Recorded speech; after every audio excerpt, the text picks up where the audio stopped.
हरे कृष्णा। मैं गौरांगी तुलसीदासी आज आपके लिए एक प्यारा सा प्रसंग लेके आई हूँ। आज की प्रसंग सत्य घटना है।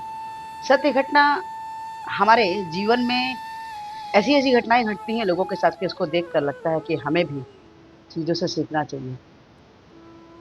इसमें सबसे बड़ा उदाहरण ये है कि भगवत गीता। आज भगवत गीता के लिए भगवत गीता क्या है और क्या मिल सकता है भगवत गीता को हमें पढ़ने से और रखने से, आज उसी पे चर्चा है। आज उसी के ऊपर ही ये कथा है। एक विनीत नाम का लड़का रहता है, छोटा सा सुंदर सा प्यारा सा। उसकी माँ रहती है। उसके पिताजी रिक्शा चालक रहते हैं। विनीत के पिताजी रिक्शा चालक रहते हैं। जो माँ रहती है उर्मिला, उनकी माँ का नाम उर्मिला रहता है। उर्मिला जो है कि विनीत को बड़े प्यार से बड़ा कर रही होती है। एक दिन क्या होता है कि अ, बीमारियों के कारण विनीत के पिताजी का देहांत हो जाता है। माँ बड़े ही मेहनत से बेटे को बड़ा करती है। सपने देखती है कि हमारा बेटा बड़ा होके ऑफिसर बनेगा। उसके लिए वो लोगों के घर जाके बर्तन धोती थी, लोगों के घर जाके खाना बनाती थी। ये उसका काम था। विनीत भी अपनी माँ के प्रति कर रही कार्यों को देखकर बहुत ही वो भी सोचता था कि मुझे जल्दी से जल्दी अपनी माँ के लिए बहुत कुछ उसको आराम देना है, क्योंकि बहुत समय से वो हमारे लिए बहुत मेहनत कर रही है। विनीत की माँ उर्मिला जो है निरंतर कर रही थी। विनीत भी धीरे धीरे पढ़ाई लिखाई में काफी होशियार था। आगे बढ़ता गया बढ़ता गया बढ़ता गया। उसने एक सपना देखा था, उसे यूपीएससी का एग्जाम निकालना, जो कि बहुत कठिन होता है। विनीत जो है वो मेहनत करने में कोई कमी नहीं करता था। रात रात भर बैठ के पढ़ता रहता था। माँ उसकी स्कूल जाके चाय पहुँचाए, कभी कुछ, हमेशा उसको कुछ ना कुछ उसके लिए उसको बनना तो रात बना के देती ताकि मेरे बेटे की पढ़ाई में कोई डिस्टर्बेंस ना हो। बेटा भी बड़े अच्छे से मन लगा के पढ़ाई कर रहा था। लेकिन जब परीक्षा का परिणाम निकला तो विनीत उसमें पास ना हो पाया। विनीत परीक्षा में अनुत्तीर्ण हो गया। उसे बहुत दुख हुआ। उसकी माँ आती है, उसके कंधे पे हाथ रखती है, बोलती बेटा कोई बात नहीं, आप मेहनत करो, पढ़ाई करो, सफलता जरूर मिलेगी। फिर से विनीत पढ़ाई में लग जाता है, जोरदार परिश्रम करता है, अच्छे से पढ़ता, तैयारी करता, लेकिन फिर से विनीत का नहीं हो पाया। विनीत बोला माँ अब मैं नहीं करूँगा, अब मैं इसकी तैयारी नहीं करूँगा, मैं कुछ और कर लेता हूँ। उसकी माँ ने बोला नहीं बेटा, आपका सपना है, बस सपना अपना पूरा करो, पूरा समय लो, अच्छे से मेहनत करो, सफलता जरूर मिलेगी। विनीत अपनी माँ के कहने पर तीसरा अटेम्प्ट का एग्जाम,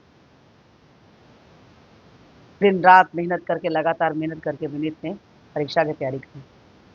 एग्जाम का जब परिणाम आता है, विनीत इस बार भी अनुत्तीर्ण हो जाता है। अब उसका हौसला टूट जाता है। वो अपनी माँ को देखता है और सोचता है मेरी माँ इतना मेहनत कर रही है और मैं उनके लिए कुछ भी नहीं कर पा रहा हूँ। जो एक सपना मैंने देखा था वो पूरा ना हो पाया।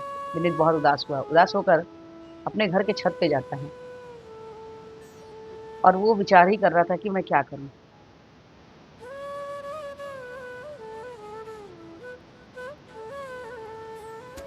मैं यहाँ से भाग जाता हूँ, मैं यहाँ नहीं रहूंगा, मैं अपनी माँ के ऊपर बोझ बन गया हूँ,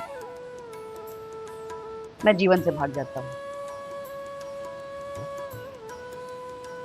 तभी वो वहां से कूदने का विचार बना रहा है छत के ऊपर से।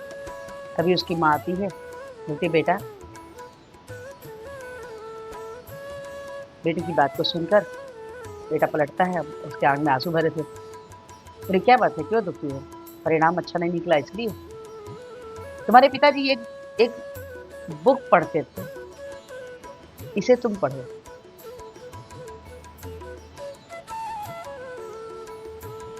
माँ ने उन्हें, अपने बेटे को, उनके पिता द्वारा लाई हुई भगवत गीता का बुक दिया। बेटा विनीत जो है भगवत गीता पढ़ना शुरू किया। पूरी रात पूरी रात लगातार विनीत भगवद गीता को पढ़ने बैठ गया। दुनिया की उलझनें दूर हो गई। अब उसे पता था कि उसके जीवन का लक्ष्य क्या है।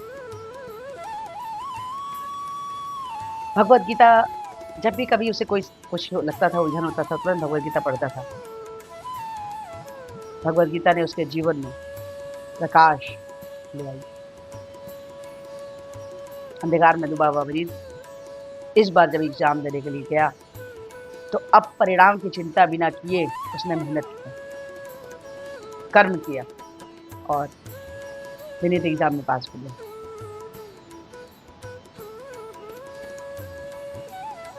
आपके जीवन में आ रही जो भी कमी है, जो भी परेशानियां हैं, उसे निकलने का माध्यम अगर आप भगवद गीता पढ़ते हैं, भगवद गीता में सब कुछ दिया हुआ है। आपको कैसा भोजन करना चाहिए, आपका आचार विचार कैसा होना चाहिए, कैसा कर्म करना चाहिए, हर चीजें उसमें दी रहती है। विनीत परीक्षा में उत्तीर्ण पास हो गया और माँ भी खुश, विनीत भी खुश। जीवन में भगवद गीता उसके प्रकाश भर, सफलता मिल गई, कदम चूम लिए विनीत की। कितनी रोचक कथा है और कितना, मतलब जब हम कर्म करने के लिए, क्योंकि अगर हम ये कहें कि हम कर्म नहीं करेंगे, बिना कर्म के ही हमें फल मिल जाए, पर ऐसा संभव ही नहीं है, बिल्कुल संभव नहीं है, क्योंकि बिना कर्म किए आप रह ही नहीं सकते। कर्म कीजिए, परिणाम की चिंता मत कीजिए। प्रभु श्री कृष्ण आपके कर्म के हिसाब से आपको फल अवश्य देंगे। ये छोटी सी घटना आपको कैसी लगी, कथा अच्छी लगी हो तो प्लीज़ लाइक कीजिए, शेयर कीजिए, सब्सक्राइब कीजिए और इस वीडियो को थोड़ी विनम्र रहता है कि हमारे पूर्व के इतिहास के प्रबाद हुए। हरे कृष्ण महामंत्र जपने वाले हमें कुछ इस प्रकार से है, हरे कृष्ण कृष्ण कृष्ण हरे हरे, हरे राम राम राम हरे हरे। तो हरे कृष्ण महामंत्र जपिए, कृष्णा की हरे कृष्णा, राधे राधे।